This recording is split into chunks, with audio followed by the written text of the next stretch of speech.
Hello and welcome to today's episode of The Spotlight, a Women Speak CRE podcast with our special guest, Carrie Bobb. Creating memorable places and evoking emotion in mixed-use developments through retail leasing, merchandising strategies, and placemaking is what Carrie loves most about her work. Throughout her career, she has represented landlords such as Kilroy Realty, Hines, Asana Partners, Boasted Development, Protea Properties, TRC, Heitman, Southwest Value Partners, Regency Centers, and several more. She's completed over $2 billion in total consideration with retailers such as Lululemon, West Elm, Soul Cycle, Sinopolis, Sephora, Blue Bottle Coffee, North Italia, Harlan Brewery, Salt and Straw, Dry Bar, and more.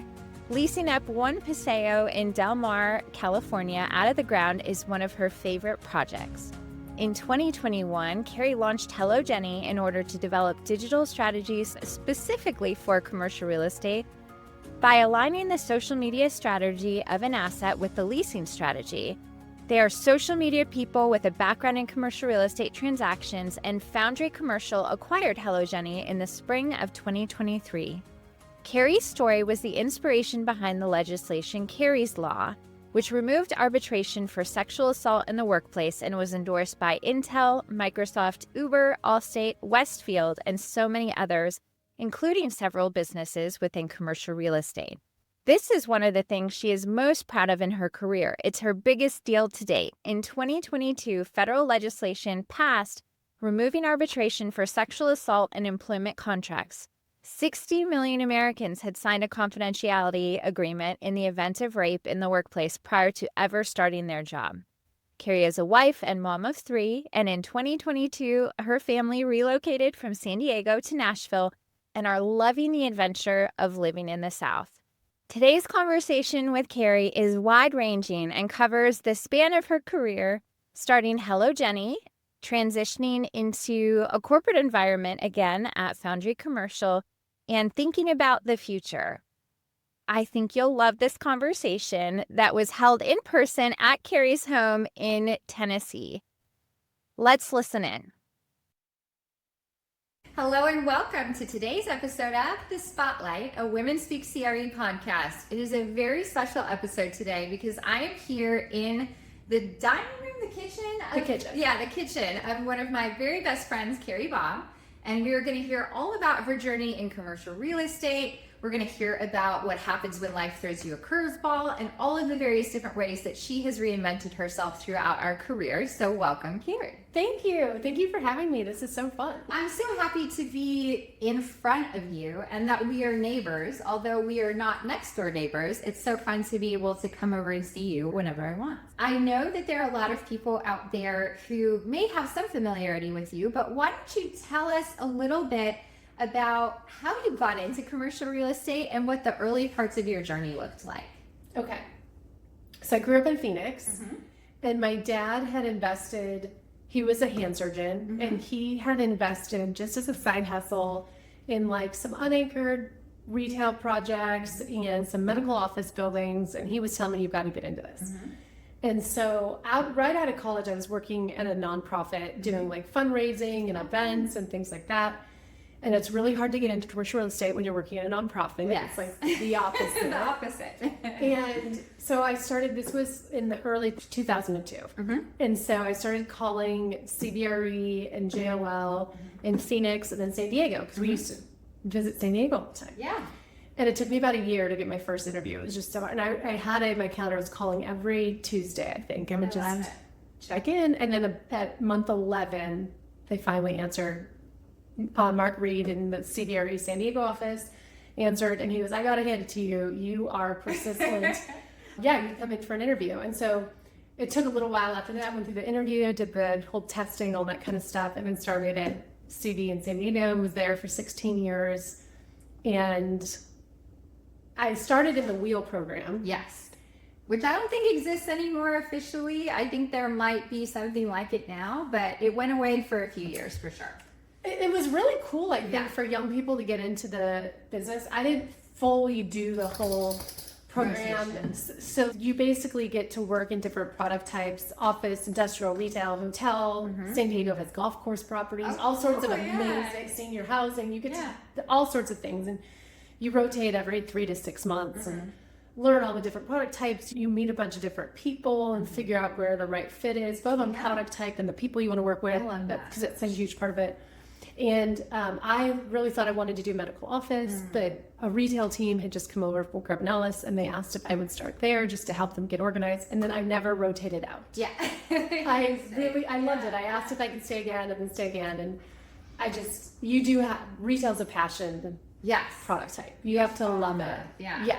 Well, I think too, retail is a passion product type, but when I look at, say, like a Chad Griffiths with industrial, like, you find your niche, and you were so lucky to find it early. And I think about that wheel program as a method of really trying all of the different flavors of ice cream, commercial real estate being just like Baskin Robbins, and there are all these different ways that you can go. And you were lucky to find that niche so early. Tell me about when you knew you needed to go out on your own, because every junior agent who's learning hopefully has a mentor or a team that they're working with, and I know you did. But tell me a little bit about realizing that it was time to kind of spread your wings and fly a little bit. Oh, it's so hard because every situation is so different. And it's hard too because the senior brokers are investing so much in you, so much time, and introducing you to their clients and things like that. And so you feel a huge sense of obligation in them too, trying to keep you on their team, under their wing, and knowing when. I've described it to a couple of people. It's kind of like NASCAR. You draft for a while, and knowing when you have to pull out and go on your own. It's all about timing, and there's finesse to it. I wouldn't say that I was like the most smooth but doing it by any means. You've just got to hit all the pedals, turn all the gears, and get everything at the right time to kind of do that, because you really don't want to burn any bridges. And a lot of people have helped you get to that point when you have the ability to go out on your own. And so I was about 13 years in. I waited probably longer than I should have, but I was on a great team. I had great people. I really enjoyed it, but I was getting kind of bored on the types of deals we were doing, and I really wanted to focus on like premier properties only. And the team didn't want to do that. They were like, it was a large team that covered a lot of different, not product type, but like investments, grocery anchor, unanchored strip center. We did a lot. And I really wanted to be known for this one thing. So that's really what triggered me doing that. And I was about 13 years in, and I stayed at CV. So I was still partners with a lot of my teammates, and grateful that they handled it the way they did, and we were still able to run parallel paths and work on things together. That's great. And so navigating all of that can be really tricky. It can be really hard, but there's ways to do it. I feel like it's pretty unique because I hear stories all the time where someone is ready to transition. And if the camera can see, this is Miss Joy, Joy the Golden Doodle, the sweetest dog in the world.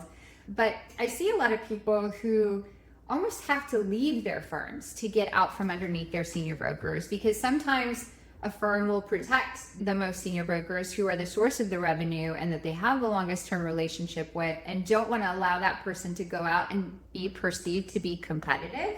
Do you think it was because you had this very specific niche that you were going after, or why do you think it worked for you to be able to stay at CBRE and still maintain those relationships? Did it occur to you that maybe you might have to leave, or you were committed and this is what you wanted to do? I didn't really consider leaving at the time. And so Reg was my senior broker, and I give him a lot of credit. Like, he didn't want the team going up that way, but he could have made it a much bigger deal than he did, and he could have made it way more difficult for me. But we remained partners, and he worked with me on it, and we're doing a deal right now together. That's 23 years later. A lot depends on the people that you partner with from the very beginning. And so, and you're going to have times where it's difficult, and it's not really fun, but finding the right senior brokers to partner with is equally as important, if not more important, than the actual product type that you're working on. Yes, absolutely. And getting good partners is really hard to find. Absolutely. So when you knew you were ready to kind of take your career to the next level, you've gone out on your own. Tell me about some of those career-making projects, and tell me about some of the most fun deals that you were working on as it related to these premier properties, and why also too, what you brought to that business, because that's a very different business. That's more of an institutional business. And if you were going to go from here to here in terms of not just the client sophistication, but the value of the projects, the size of the fees, how did you kind of step your game up to that next level to be able to fly in that airspace and to do well? And tell me maybe about one of those deal stories. Well, one of my best friends at CD in that office was Rachel Hemingway. She's Rachel Parsons now, but she's married for a long time. But she was working on the institutional multifamily team that was selling projects for hundreds of millions of dollars. They're like astronomical numbers that like my mind couldn't even wrap my head around. And I was talking to her about wanting to focus on this product type, and she goes, you have to level up your marketing. Love it. You have to message to that client, and it has to visually look like it. So I spent a lot of time figuring out how to make my marketing materials look better than anybody else's, really. Yeah. I was trying really hard to be a front runner in the marketing place. And at that time, I was. Everyone's kind of leveled up a lot more now. Sure. But at the time, that was a differentiator for me. Mm-hmm. I also made a point that I am the core customer. Yes. Because I was probably about 30, early 30s at the time. And just being a female consumer, I'm your target customer. I understand what those tenants are looking for. I understand how that collection of tenants come together. And I leaned really heavy into the female consumer, and I studied like it was my job. So I got very analytical and into the data. And that I started doing that almost like a crutch, like if people don't know, because I was kind of insecure about going into this space. But I thought if people challenge me, I want to be able to lean on the data to answer the questions. And I still do that. I mean, you know how crazy I am about consumer behavior and all that kind of stuff. And so that really is, it started off as like an insecurity. So I just wanted to be really smart on that. And it makes me way more comfortable in meetings and things like that, even now. And so I would say that, but then I would also say, what was really interesting, I'll never forget this, and I've told this story several times to people who are trying to do something really hard, like trying to take them and lead them in their career. Oh, yeah. So John Frager was the managing director of our office, and he used to be a pilot in the Navy before. Oh, wow, cool. And in San Diego, there's a lot of Navy people. A lot, yeah. And so I remember one Saturday I came into the office, and no one was there, but John was in his office. And so I went in to say hi, and he goes, how's it going, like, just on the premier property? And so I had turned business down, like, my income had gone backwards, because I was now trying to stop drafting and do this whole thing. And I go, you know, it's interesting, there are times when I don't even have to pitch. I just go in and say, this is only what I'm working on. This is what I care about. This is really what I'm passionate about. This is all I'm doing. I don't have to, like, compete with anybody else. They're, like, giving me the projects. And John said, you know, we had a saying in the Navy, once you get above 30,000 feet, there's far less people flying around up there. Oh, wow. I love that analogy. So I've never forgotten that, because if you challenge yourself to just like level up, eventually you get so good at what you're doing. There's not as many people in that space. And then what I've found is the people playing in that space have become very good friends. How do you manage that? Because I think that I just had a situation where a friend was gonna go out on their own, and we have another friend who's in a similar business, and she said, "Oh, I don't want to make this other friend of mine mad." And I said, "Well, gee, how many brokers does Bob Nacko compete with?" And they laughed, and they were like, "I get it." And it's like, how do you manage though you're going up against other teams and pitches? Maybe it sounds like when you were first doing this, you maybe didn't have competition, and I don't know if anybody ever kind of caught up with what your business model is, because I feel like you're so unique and different as I'm thinking about the landscape of kind of the centers that you do. I guess the question is, how do you manage being highly competitive, which I know you are, but also having these deep, supportive relationships and friendships with people in the industry? Because I know you're wonderful at that too, and some people just can't put those two parts of themselves together. It's hard, and I wouldn't say that I've done it all perfectly. Sure. I have to check the competitive side a lot. Because I just get so into it. Fired up. But the truth is, you'll do more deals with these people than any other client. And so maintaining those relationships is really important. And it's a balance. Yeah. But depending on which side is your strong suit or your dominant trait, I think being mindful of checking in with people and really fostering those relationships, because I really wasn't doing that much. I was so focused on like drive. Yeah. And maybe too, just some of it's getting older, but just really just taking a minute and like thinking through things. Yeah. Well, I think too, you get from this like early stage of your career where you're doing a lot of deals, and so the volume is higher and the pace is higher, where now you've got like a slower burn, these longer deals that go over years worth of time from the initial sort of development planning process all the way through delivery. And so I think that might be part of it too, because you're working with people maybe for longer periods of time, or you have more space maybe to be so thoughtful.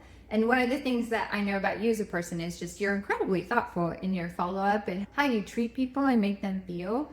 I guess tell me about, I think a lot of people out there, if they're in brokerage or they had experience with brokerage, think that you have to be a certain way to be successful as a broker, right? You have to fit the type that's like really type A, really aggressive. Like the boiler room. Yes, the boiler room. Yeah. And one of the things that I noticed about you and some of our other friends is that you found a way to be really authentic to who you are and how you work your business and really like turning clients into friends and all of that. How did you find your way to that? Or were you able to be that at CRE earlier in your career, or has it kind of evolved over time? Well, I think having genuine friends outside of your space makes a big difference. Like you are one of my best friends, but you and I don't work together on like clients or business or anything like that. But having people that understand the subject matter, that you can level set with. Like you've definitely checked me on things where you're like, no, I don't think that's the right way to go. And vice versa. And so just that place where someone can not tell you what you want to hear, but really help level set, I think is really important. And then I would say that as I had more time into my career, the relationships that I developed that were meaningful were people that I genuinely respected. Like I respected not just who they are as people, but the work that they're doing. Oh, wow, they're doing really big things, really cool things. And so having that level of respect for someone, even if you're competing against them, there's just, I think that is really important. Really important. I'm now thinking about some of my competitors, and for one of the competitors that I really respect is Kate Keller, who built Keller Augusta, which is a great executive search firm in commercial real estate. And so I get that, where you can kind of look across the playing field and go like, okay, game respects game, and you might not necessarily be best friends and checking in all the time, but when you see each other, you're happy to see each other and all of that. I think respect is really important. Because you can do really good work, but if you're a total jerk, we've had some of those conversations. It's like, all right, fine. That's Well, I do think if you can be authentically yourself and you can be a pleasure to work with while also not getting run over, right? Because that's kind of a tightrope to walk as well. I think you can be much more successful than the people who are kind of commanding and controlling and limiting access of information and people. Like I think about that from kind of a scarcity mindset, whereas I notice the way that you work and the way that our mutual friend Lee works and the way that I try to work is if I'm able to make that connection, or we're able to share the program, the software program, or the VA service, or whatever it is, we don't lose power at all by sharing that with you, because you're going to use it differently. I just think it's interesting, because I definitely feel that, especially early on in my career, I think people were wanting to keep some of their secrets closer to the vest. And I noticed a transparency, I think, and maybe it's among people and women, maybe specifically, who've gotten to a certain point in their career where they want to help each other and they want to share their tips and tricks, because they know that we're really not competing as much with each other as we think that we are. I think that we're much more unique in that our clients, our customers choose us because of us, more so than the brands and the platform and all of that. And you're just more confident in your business and in yourself. Yeah. Like, I think early on in my career, I cared way too much what people thought. Yes. And I just look back at that person, I'm like, you had it the whole time, and then you were so concerned about image or what people thought about you or how you came across, and it's so much easier to relax into it, but it's hard to do without the tenure of actually accomplishing things to back it up. Yes. So the scoreboard helps. The scoreboard helps. So we've talked about that a lot. In a lot of different ways. Yeah. So tell me about something that's on your scoreboard that you're proud of, a deal that you've done or something that really was a great project for you that you use as kind of a touchstone and how you think about things and is representative of your work. The first thing that comes to mind is Carrie's Law, because we talk about Yes. So I had a tragic, horrific experience in the workplace, and it was a sexual assault at an ICSC. Ended up lobbying Congress. Carrie's Law was drafted, and then it passed. And so you and I talk about this a lot, because I think a lot of people will measure themselves, especially women who have experienced sexual assault or some kind of trauma or things like that. And it's a lot easier to be bold in advocacy. And be bold in what you're talking about. When you're standing on something like that. And if I didn't have that, I don't think that I would be as bold talking. I would not be as bold talking about it. Because you've seen all the horror stories of people who kind of talk about it. It doesn't always go great. It's it's honestly terrible. It's a train wreck.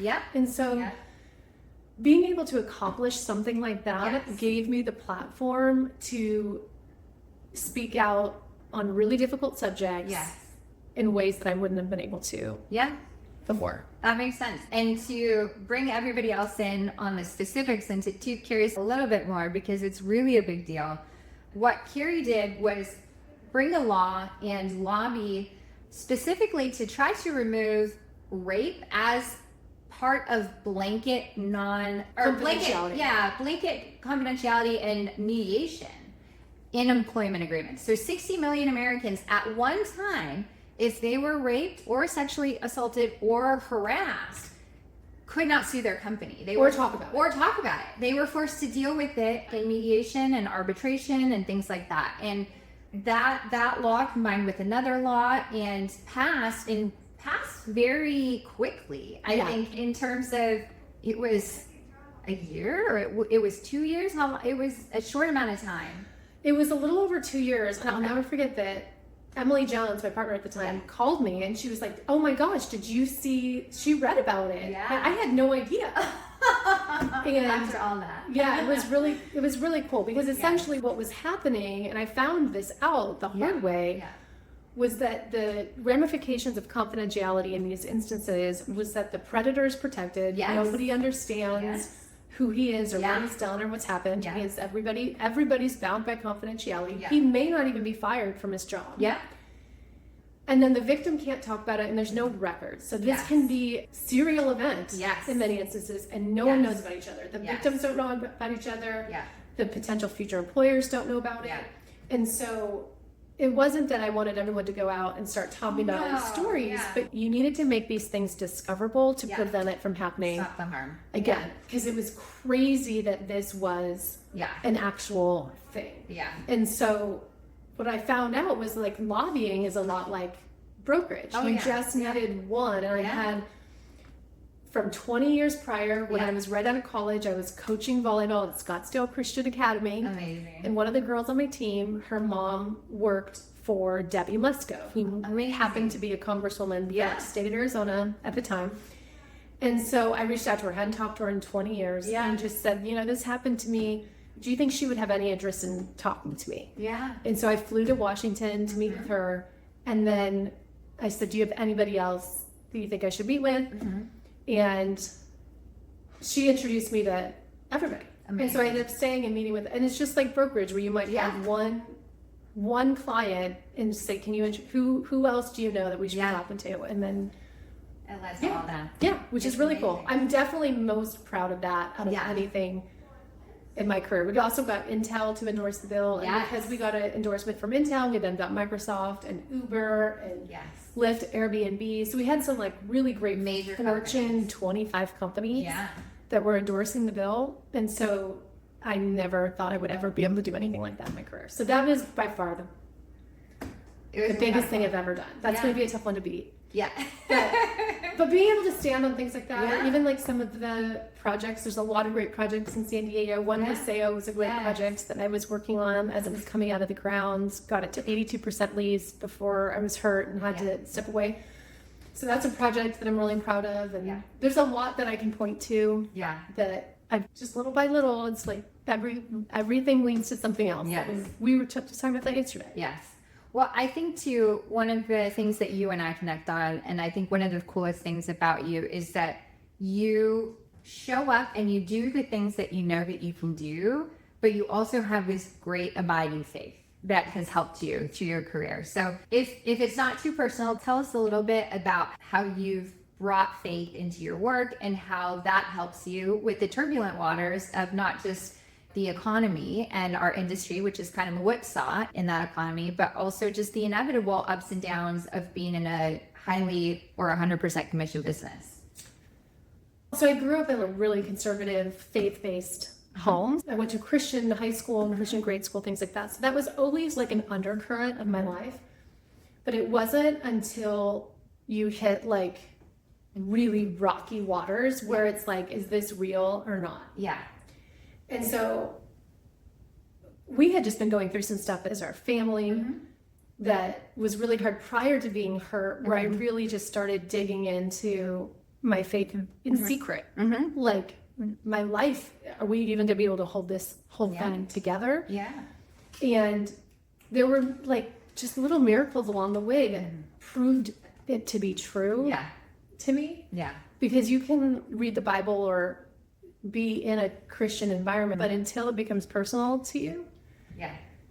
And there have been so many moments where I didn't know if my business was going to be held together. And I had just spent so hours and hours, shed so many tears praying over my business, my clients, my developments, my properties. And he's just proven himself Over and over. faithful. Yeah. And then two, when I got hurt, I will never forget sitting there being like, okay, is it real? Yeah. Like, how could this happen to me when I'm being so diligent? Yes. Yes. Yes. Because I wasn't like, Yeah. I was in my faith. In the work. Yes. Doing the walk. And I decided, it took some time, but I decided I would rather believe and it be wrong Yes. Yes. than not believe Yeah. and be wrong. Yeah. I'm just going to fully go Trust. all in. Yeah.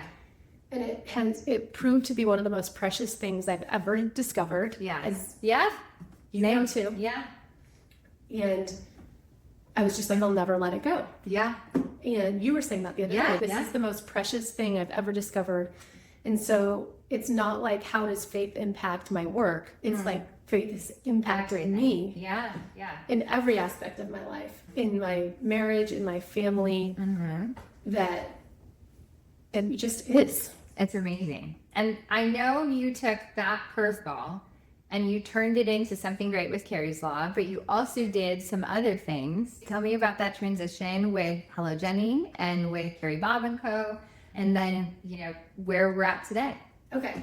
Well, and by the way, like the Yes. whole Carrie's Law thing Yes. is a miracle. So for like me It is. sitting there Yes. going, okay, I'm going to believe this is true. That Yes. is like parting the Red Sea. Yes. It is the odds of that one actually Happening, even yeah. being introduced Yes. to Congress and then Yes. passing. Yes. If people understood the odds of that happening, it is the parting of the Red Sea for me. Yes. So I am all in. And the timeline of it was so compressed. Yes. In comparison to all Yeah. other things that I've heard about. And it's actually become even more precious to me Yes. as that has happened. So I'm free to talk about it, but I don't bring it up or throw it Yeah. out there because it's just become so Yeah. meaningful. But Yeah. okay, so I left CB, started Carrie Bobb and Co.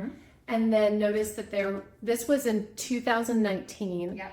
And noticed that I needed a need for social media for my business. Yeah. For my brokerage business. And there was no social media company in commercial real estate at the time. Yeah. So I had hired a social media company and they were really good. I learned a lot about how it worked through them, but they didn't speak our language and my engagement rates were going down and so I took it back, and then Asana had reached out just about some potential leasing, and we were just kind of connecting on some things, and I asked them what they do for social media. Like, it was kind of like one of those things like, no one, we don't know. We're interviewing companies right now. Yeah. And I asked them, would you ever consider hiring me as your social media manager? Yeah. Aside from leasing, because I really think that you can lease off of these digital platforms, like rather than have your main leasing team direct messaging or like calling nail salons and smoothie shops. Like the people who are leasing the Beacon are really good at what they do. Yeah. Do you really want those people leasing these really tiny little spaces? Yeah. Why don't you let us direct message, and then if someone is interested, we'll email it to them. Yeah. And we don't need anything. That's all theirs. But we're gonna assist. Yes. And so they were like, that's interesting. We'll give it a try. And we said, let's give it 3 months. Yeah. And if it doesn't work, Great. We've all learned. yeah. And so they're still our client. That was over 5 years ago. We're still Amazing. doing work with them. And we've worked with a lot of great. In other words, we've gotten more than just retail now. We're just doing retail landlines. We're doing senior housing and multifamily and all sorts of stuff, which is great. So, and we launched HelloJenny in 2020. Yeah. And then Boundary acquired HelloJenny in April 23. Wow. And so Boundary owns HelloJenny now, which is the great. Awesome. Yeah, when you said that date, I was like, I guess that's when it happened. It feels like 6 years ago and also 6 months ago in certain ways. Time has done a weird thing. Well, we also got really lucky at the time we hit the market. Yeah. Because to launch in January of 2020, and I didn't really know what I was doing. Yeah.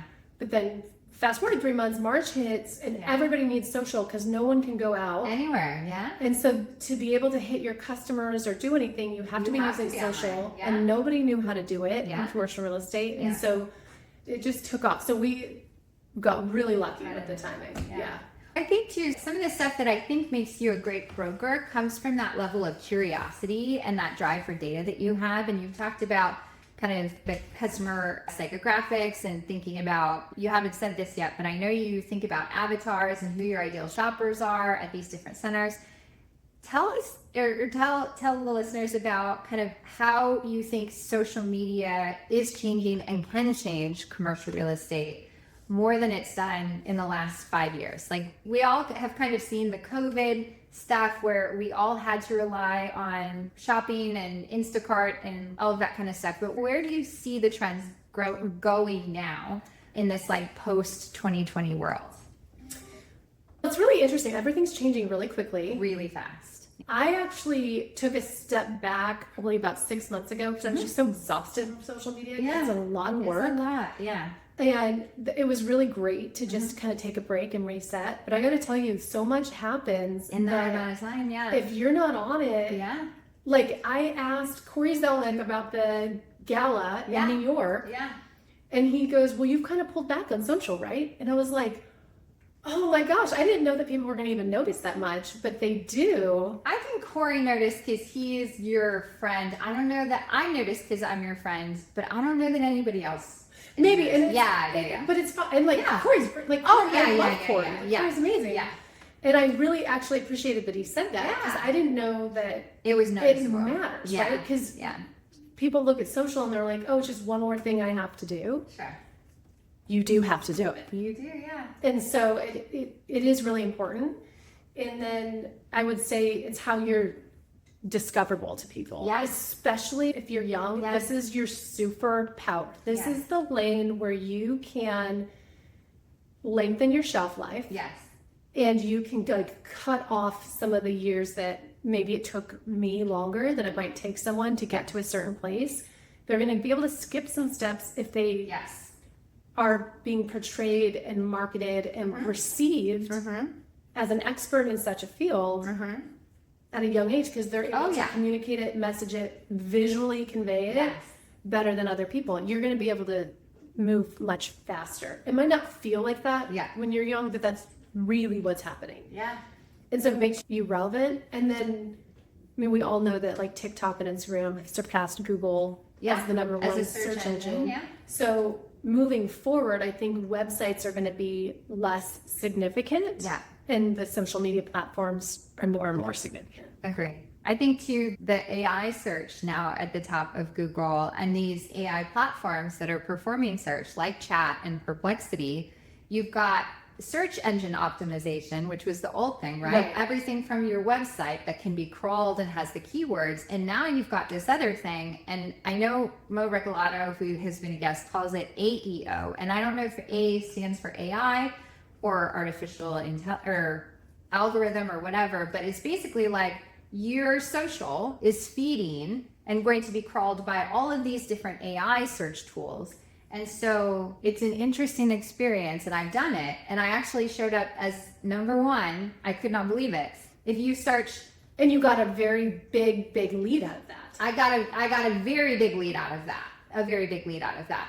So if you go in and you search your category in your market, who's the best person or company, it's really an interesting exercise to see how much content about you is out there, and some of it is owned and some of it's user generated, right? When somebody shares something that you shared, and sometimes it's earned through an outlet like BizNow or Globe Street or whatever. But how did you do that? Like, what platforms are you using for like that AI?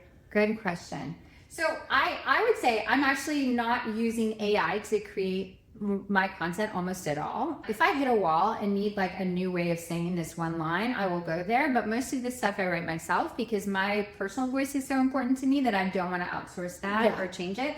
It's getting much better where I could probably go in right now and just train a GPT to sound exactly like me based on all of my content. And so I'll experiment with that. But also too, this is what keeps me in the game and keeps me fresh and keeps me good with clients and on podcasts and all the things. So what I would say is that I'm trying to do is to post more and to post with less planning and thought, which sounds like the opposite of what you would want to do. But I've noticed lately that my best performing content is the stuff that comes right off the top of my head, right out of my heart, right from a situation that just happened, and is immediate and in the moment, and it's more... It's like real. It's like having a conversation. Yeah, it's like having a conversation with me. And I think this ephemeral quality of X, and I think the reason why X works really well is that the people that I follow on X, I know all of these little nuggets about, and it's not I'm reading a post with a lot of paragraphs and a lot of bullet points, but I know that Bethany is tweeting from the car line when she's picking up her kids. And I know, Fly and Mo are going live at this time. And it's the daily conversations. Like if we all work together, or if we all went to high school together and went into a lunchroom, that's what X feels like to me. And you've gotten really bullish on X. I have, and I was not before, because I really was opposed to the climate and the culture that I felt from X. Like it felt like a hateful, negative, toxic place to be. And what I have learned is that you can cultivate it. You can choose and populate your feed. You can create these lists. And so you can stay in these spaces that are ultra curated to women in commercial real estate or people who are in retail or what have you. And so I get much less from the standard Twitter experience and feed because I've carefully created like a nice environment. And then every once in a while I can do some pruning because somebody does something stupid or says something that is wildly offensive, and you just kind of, oh, that's not about me, that's about them, and you move on. But I really do. I feel strongly about X. I think Threads is trying to do the same thing. I feel like the challenge that I run into, and I'd love to hear how you deal with this, how you think through this, is you have to have, in my mind, like one, maybe two dominant platforms, and then just decide how you're going to repackage and repurpose for the other channels. I think your situation of wanting to step back and reconsider, I've done that before too, because I felt burnt out. I felt, oh gosh, I have all of these different DMs and all these different places, and they don't ever go all to one place. And for me, in my brain, it's like I might read something, but I might not respond to it. And then it feels overwhelming, and then I'm not having a good experience. And then I'm like, why am I doing this? Mm-hmm. It's not immediately making me money, but I think, now I think about it, I'm putting like $20 in the bank every time I do it. I don't know when I'm going to be able to withdraw that money, but amazing things have happened to me because of conversations on LinkedIn, on Twitter, of being so visible and so out there. And you just never really know you never know who you're helping with what you're saying, even if it's a small thing. Like, hey, you don't have to do it perfectly. And I think you and I maybe have this thing. I was just talking about it in therapy. You don't have to be perfect. Like, you can show up as you are and you can be yourself. And actually doing that is more relatable and more authentic, and people trust you more than this perfect polished post that has 3 bullet points and, you know, the right hook that is so compelling and engaging and all of that. And I still will do some of that, of course, but this off the cuff communication, which is like running into me in a hallway at a conference, I think is much more fun and real. And I get to be a little silly, because that's who I am as a person, is a little silly. And it doesn't have to be so starched and pressed in whatever LinkedIn is, but LinkedIn has also turned a corner in some ways. It feels a lot like Facebook to me now. And so it's figuring out too how to understand how the algorithm is working. One of the things too I would say, and I was just talking with our friend Ali about this, is that the algorithm has changed so much. So you might notice that some of the people that you saw all of their stuff, all of a sudden you haven't seen in months, they haven't gone away. The algorithm has changed. And so in their profile, there's a little bell.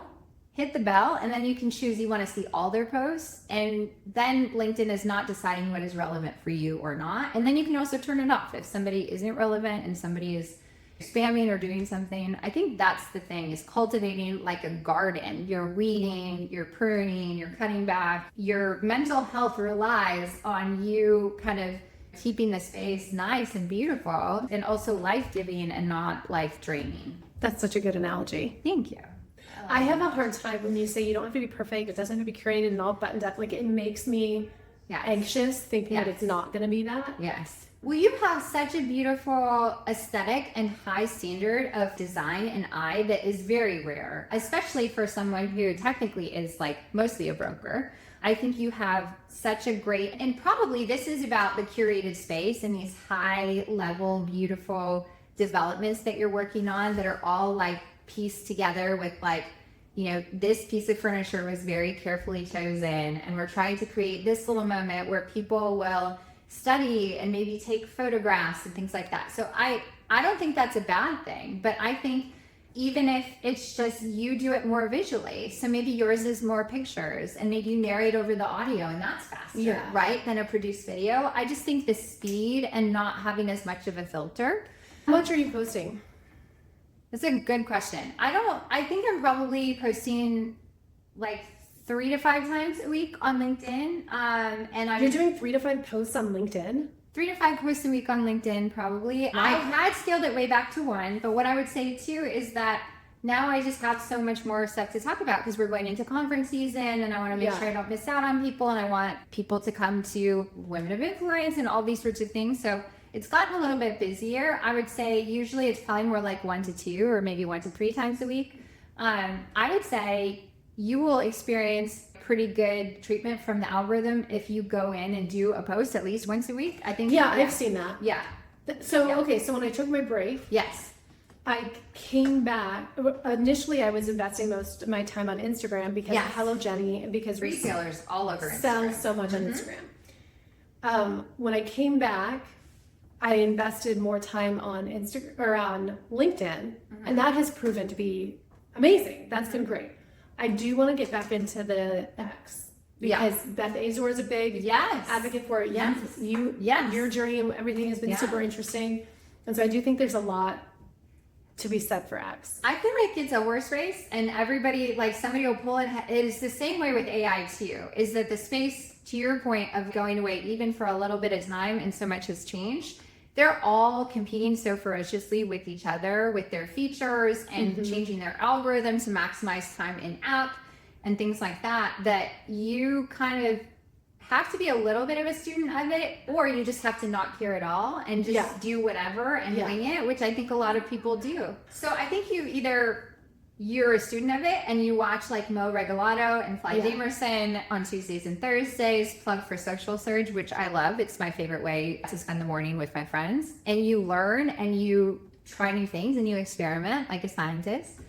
or you just wing it. You just do whatever feels natural to you. And I think both are valid. And it's just your personality. And I don't think it's wrong or bad that you want things to look a certain way. I think maybe it's just, can you do that faster? Can you do it on the fly with less pressure? Can you maybe outsource parts of it, right? Can you leverage maybe other people's time?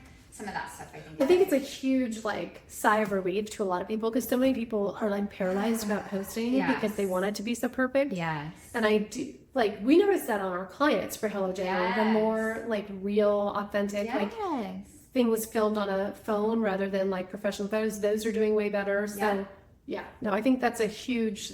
Everybody knows this because they've thrown up like a picture of their kid or a picture of their dog and had that be their highest performing post and gone, oh, what do you mean? Anyway, enough of the social media rabbit hole. I'd love to talk to you about what's next and how you're thinking about your career, some of the things that might be important to you in this next chapter. I think you're in a stage of life where the kids are getting to be older and you're kind of thinking about maybe what is the next, I don't know, 10, 15, maybe 20 years looking like. Tell me what's important to you and the things and the values, maybe after reflection on the early parts of your career. What are the things that are important now? Well, I think I was just talking to somebody. I've been getting a lot of calls recently. In fact, right before we sat down, from a friend where they're like reevaluating their career, where they're at. I think there's a lot of people that it's just a weird time. It is. But people are like, I don't know if I'm crazy about my company or like I don't love what I'm doing. And it's just because like I feel like the pipeline of the economy has kind of gotten a little stagnant. We just need everything to keep going again. And then people won't have as much pain points with their company. They'll love their job again. But a lot of people are kind of in this like, what am I doing? So I think we're in a really weird time. And one thing that I was telling one of my friends is like, there's no place that's going to be perfect. No. And you're going to have to figure it out by process of elimination. Where just list all the places that you would want to be or consider working. And then you're going to have to cross off the places that don't work. And then you're going to be left with a couple and you're going to be like, okay, this is it.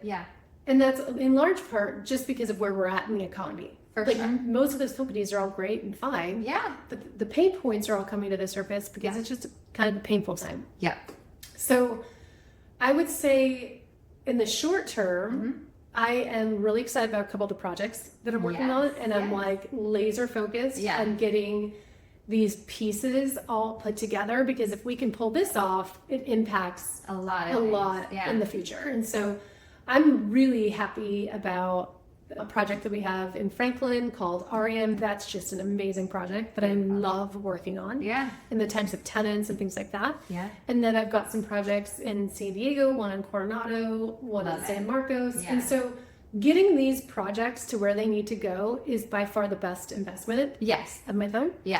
And then my kids are 12 and I have two 10-year-olds, and just making sure that I'm trying to, I don't feel like I do a great job with I think you do a great job. Everything. I think you do a great job. Matt's amazing. So having like an understanding spouse who like he understands the business, he's in the business. And so like the way we're juggling, I feel like really good about where we're at. We're in a sweet spot with the kids.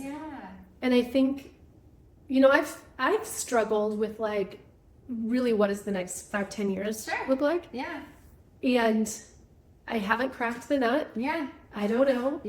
But I do think there's a lot of value in times like this, being really grateful for what we have and working really hard and doing a really good job with what we have. 100%. And then, so that's kind of where I think too, in some conversations that you and I have had separately, that sometimes our imaginations are too small and the things that are before us are even greater than we can imagine. And so, that comment that you made about doing things in the hard time to stay in the game, stay present, stay engaged.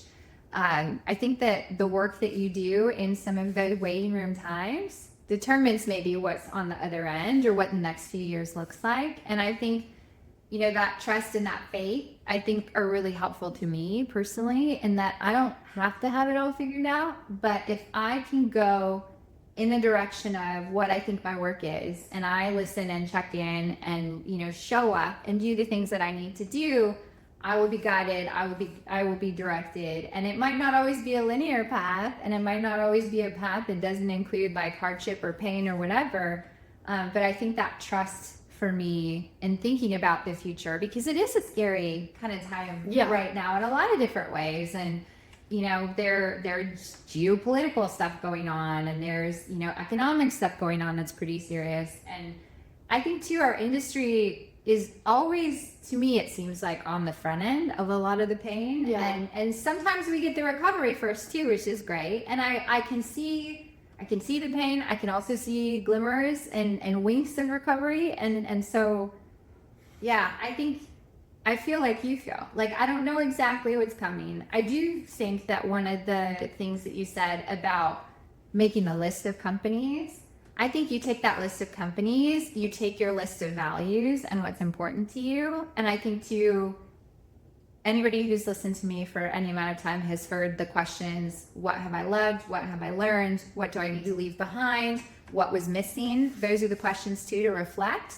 So you're not running away from something as much as you're running towards the next thing. And the next thing hopefully is more aligned because you know yourself better, right? You've taken an inventory of all the things that have happened that have been good and bad and the skills that you have, and you're going confidently into that future because you know that to some degree there is alignment, and you can find out maybe 60 or 70% of how it's going to be before you go in. And then that 30 or 40% is like, you don't know. Trust fall. Well, you and I talk a lot about finding your flow or alignment where you feel like you've hit the current. Yes.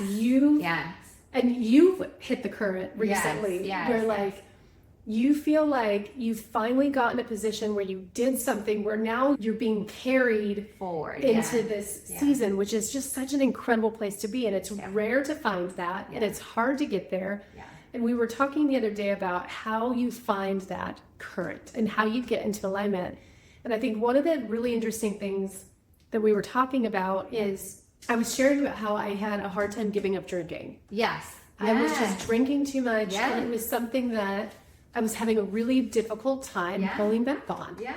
And I was talking to somebody about it, and he said sometimes the best thing to do is crowd it out rather than try to cut it out. I love that analogy. And so you and I both have been sober for years now. 2 years. 2 years. And I'm coming up on 2 years.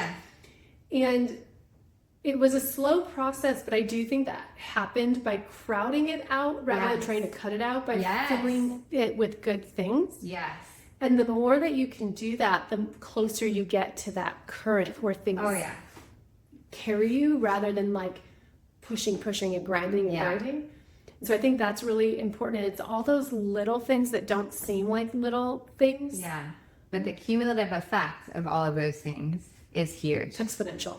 I also think too, to your point of crowding it out, I think whenever we're trying to get something out of our life, whether it's like, you know, too much food or drinking too much or whatever the thing is, if you don't put something in its place, all you're going to do is fixate on the thing that you're not supposed to do and become obsessed with it. And then it's harder to not just go do the thing because it's controlling. It's present of mind, and it's taking up all of this space, even when it's not happening. So I love that analogy of crowding it out. I think too, you and I were talking about this analogy that I love, which is the runway analogy. Yes. This is so good. And so your life is like a runway, and planes can't land if there isn't room on the runway. And you'll see you've been in a situation, right, where you're bottlenecked because you're stuck on a runway and you're waiting to take off. But your own runway, you cultivate with the different planes that you allow to land. So a plane could be your job. It could be your church community. It could be your friend group or friend groups. It could be just your marriage or your family or an opportunity, a new deal. And so we have this limited amount of space on our runway, and we have to be good stewards of our runway, because if we aren't, an opportunity that's really aligned with where we're going and who we want to be and our highest value and our gifts can't land if there's no room on the runway. And I think God in the universe hates a vacuum. So you decide that, you know what, this thing is no longer aligned. For instance, I recently decided that there was a client that's no longer aligned. And so when I release that client and I wave it through like the guy with those flashlights to take off, and that plane takes off and it goes to find the right runway, right? Which better for them too. Yeah. There's all of a sudden the space for something new to land there, whether it's a creative project, another client, a different relationship. I don't think it's always a one-for-one replacement. One of the other things that I did that is unique, in addition to sobriety, is I kept having negative experiences dating. And so I stopped dating. And I knew that I had recurring patterns that were appearing, that were kind of following me through my life. And so I just said, I need to do some work on myself. Obviously, the common denominator here is me. And I'm not taking the blame for some of the bad stuff that I experienced, but there's something in me that is allowing this to happen and I don't know what it is. So like, let's go do the work to ferret this out. And I think the static and the noise gets turned down when you don't have that distraction. You also are not drinking. You're also, me, very purposefully spending a lot of time in nature and focusing on my faith and all of these things. And so, you know, when I lose that runway, or I clear that runway of that particular plane of the client, maybe something new comes in that's not a client. Maybe it's a deeper friendship and connection to someone who's already in my network. I think sometimes the planes are really big, and sometimes you might only have one plane because of the size of the plane, and it's like a 747 and it's going on a transatlantic flight and it's got all this fuel and it's big, and it knocks out your ability to have other friends or planes that are other groups and communities, because it just absorbs all the energy in your life. I have been in jobs and companies and roles and relationships and situations where it's like the albatross. It's like the biggest thing. You can't overcome it and it's crowding your runway. And I think the runway needs to align more with where we're going and who we want to be. And there's certain things that are incumbent that we feel like have to be on our runway. And sometimes the things that we have to be is like friends with this person that we went to high school with, or really close to our families, even though our families might hurt us or say negative things or not be life-giving in our lives.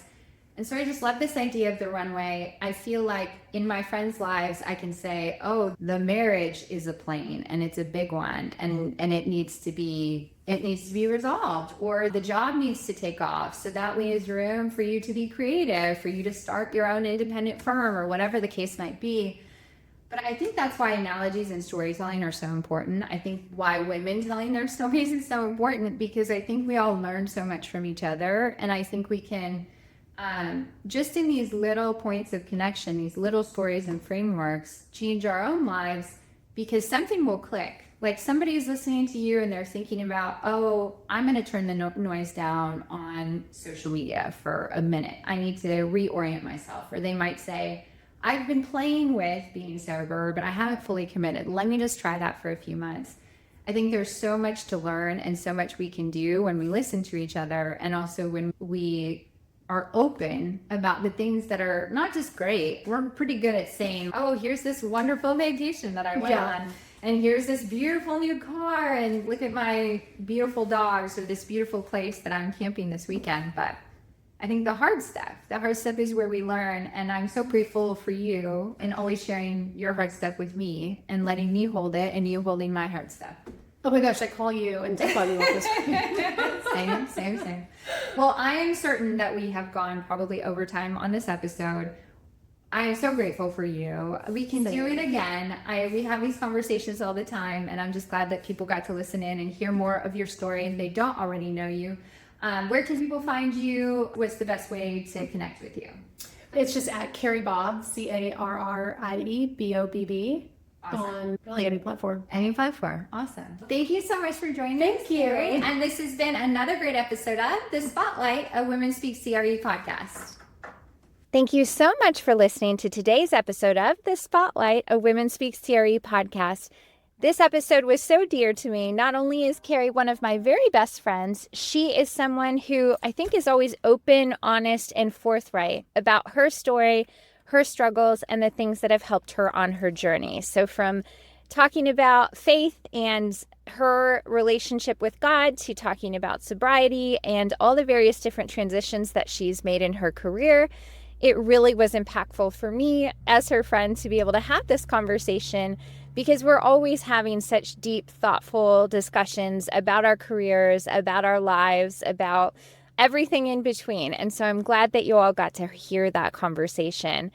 As a really special extra bonus, we have, after this outro, a brief recording of a podcast interview that I did unexpectedly with one of Carrie's sons, Jack. You may have heard in the podcast episode that Carrie has a 12-year-old and two 10-year-olds. She has twin sons named Jack and Johnny. Jack just happened to sit in for a very special episode of The Spotlight, a Women Speak CRE podcast. So if you're looking for a little fun and a little lightheartedness at the end of your listening experience, tune in and listen to this great impromptu episode with Jack. Welcome to The Spotlight, Jack, a Women Speak CRE podcast. I am so happy to have you as my guest and to talk all about Legos and soccer and what you're doing this summer.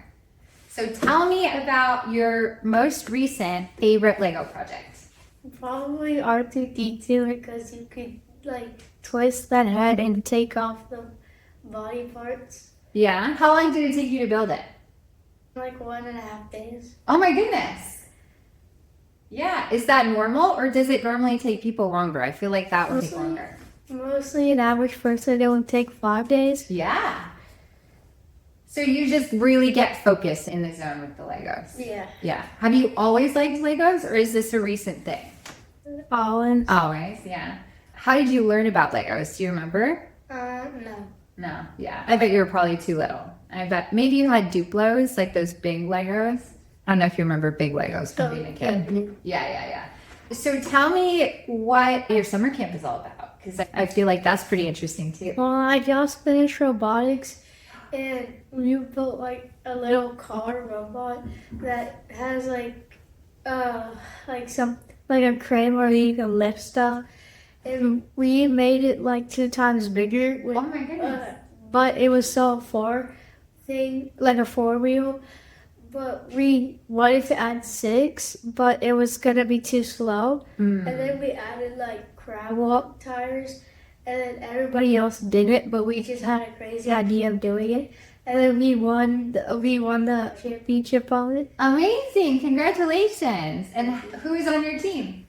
Ben, and one name was Benjamin and Cruz. Awesome. And where'd you get the idea to do all those fun things? Was it everybody's idea, or who contributed? Hank. Yeah, cool. And so when you say you guys won, what was the competition like? Because like you have to stack blocks onto like a zone to get points, but you have your own territory. In the middle, you can just grab the blocks, but you can't go in each other's territory. No crashing out. Amazing. And it's like remote control?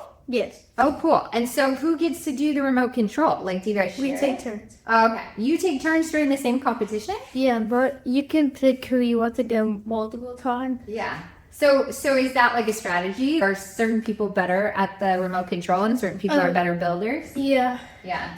What's your best skill with robotics? Driving and building. Driving and building. I love that. Yeah.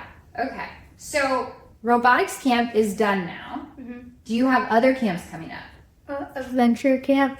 And then I'm doing a TSC camp. What does that mean? TSC? Yeah.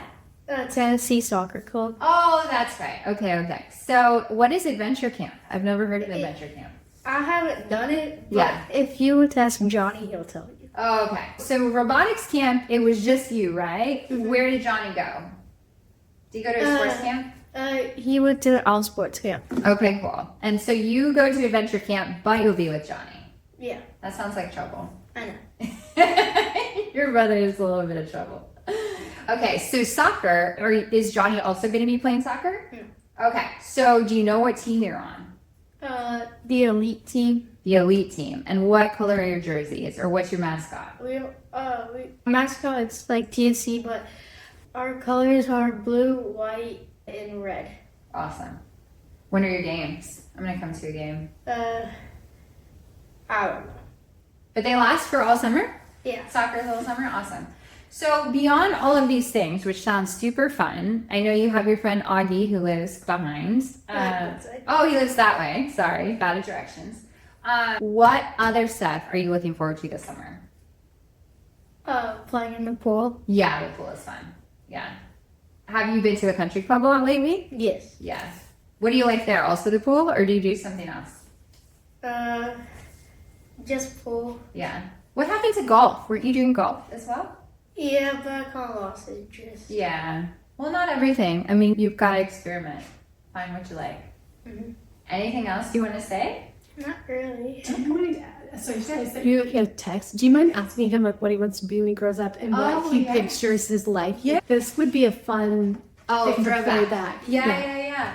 Okay, Jack. So we're gonna get really serious for a second. I would love to understand. You see what your mom and dad do. You see what your friends' parents do. Do you have any inkling what you want to do as a career and who you want to be when you grow up? Police officer. A police officer. Tell me more about that. Why? Mostly because you could put people in jail. Yeah. And two, I guess I would imagine if you like driving the car for robotics, that would be kind of a cool thing. You get to drive really fast cars. He's a rule follower. I do notice that about you. I'm like that too. Yeah. You want to be a good person. You want to follow the rules. What inspired you to be a police officer? Like, is there anyone you've seen or know who's a police officer or on TV? Not really, but Yeah. me and Augie were playing scale on a trip. We were tend to like get bad guys and stuff. So I just I love it. Yeah. We used to play, when I was a kid, we used to play cops and robbers. Do you guys play cops and robbers? Johnny does that, but instead of handcuffing me, he just tackles me. Oh, that sounds like Johnny. Yeah. Okay. And what do you think the rest of your life is going to look like? Like, what are some things you want to do or places that you want to go? Florida. Florida. Where in Florida? I know you guys went to Florida on spring break. Tell me about that. We went to Seaside and Yeah. we met our friends there. Yeah. A lot of people from Brentwood and Franklin go there, right? For the spring break? Mm-hmm. I love that. Okay, so you want to go to Florida. Where do you think you want to live? Here. Here? Like here specifically in the house or here? Yeah? Here. Yeah, you never want to leave? Mm-hmm. Yeah, I know. I kind of want to move into the bedroom by your dad's office. That's a fun place. My mom said once you grow older, you'll do I know. I think you're gonna live there too. I think that would be fun. Do you think you'll have pets? Oh, yeah. Yeah, what kind of pets? Golden retriever, that's it. A golden retriever, and that's it. And do you think you'll be a dad and have kids? No, I'm living alone. You're living alone. I love it. Is it because you see Auntie Chris and me living alone and having so much fun and so much control over our lives? Why do you want to live alone? I could do whatever I want, and I can have my own money. I love it. Do you know what is also great about living alone? Know where you can eat your snacks. Yeah. Yeah. You don't have to share. Okay. And who do you imagine in your future? Who are you going to be friends with? Do you think any of your friends want to be police officers, or what do you think that looks like? Not really. Okay. But you will live in this house. You can't live in this house alone if your mom and dad are here. Well, true. Well, you could live, okay. So you could live with them. They would be okay to live here. And you're going to be a police officer, and you're going to drive a really fast car. And are you going to be like a detective who like works on cases, or do you want to like do traffic stops? What part of being a police officer sounds the most fun? Probably like a detective. A detective, yeah. Solving crimes. I think you'd be really good at that. Like you're putting Legos together, you're putting the pieces together of a case. This has been amazing. Thank you. I love it. Do you feel important? Not really. You are. You are. We're all going to like ooh and ah over this video, I think, for a long time. Mm-hmm. Yeah. And you're going to watch it when you're like 18. And again, probably when you're like 20 or 30 and be like, oh, wow, that's cool. I was a cool kid. If you're still with us, thank you so much for listening to The Spotlight, a Women Speak CRE podcast. We hope you'll join us next week for another great episode. And thank you so much for listening. If this episode made a difference to you, please like, share, and subscribe. This is how we grow, and this is how we continue to get more women on stages and in the media with Women Speak CRE.